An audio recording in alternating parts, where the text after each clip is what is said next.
Come with me, my love, to the sea of love.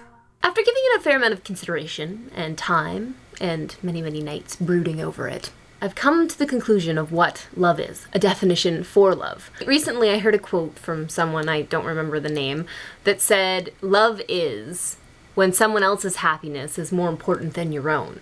I think this is pretty close to what love is, but in the end, it's wrong. And the reason for that is because if you constantly put somebody else's happiness first, if somebody else's happiness is always more important than your own, then you can become a little bit, what's the word? Resentful. Humans are pretty selfish creatures and they want to be happy. And sometimes in order to make yourself happy, you must hurt somebody that you love.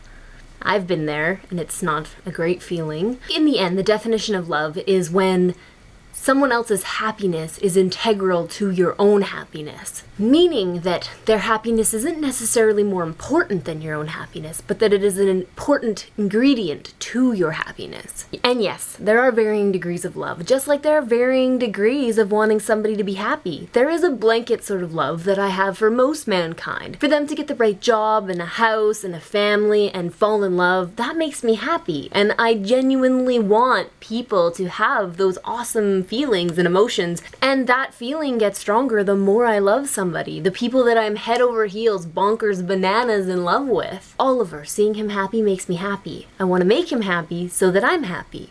My friends, it's the same thing. My family, my sidekick. And yes, people say you can't love your sister the same way that you love your best friend, or your best friend the same way that you love your sidekick, or your sidekick the same way that you love your dog. And you know what? That's true. There are different sorts of love. There's romantic love and sibling love and casual acquaintance love and pet love, but at the root of it, it's the same. You want them to be happy. It's really a very simple idea. So why are people so freaked out about the words "I love you"? They're these big colossal words that are supposed to be earth-shaking and crazy, and they're supposed to be bands and trumpets and confetti and, I don't know, chimpanzees on trapeze, and it's supposed to be a big to-do, basically, in the end. That's what I'm trying to say. And some people completely close up when they hear these words, and I used to be one of those people. I totally was. My throat used to close up, and I kind of got a little bit flustered and panicky and hot and sweaty, and I kind of maybe mini-barfed in my mouth a little.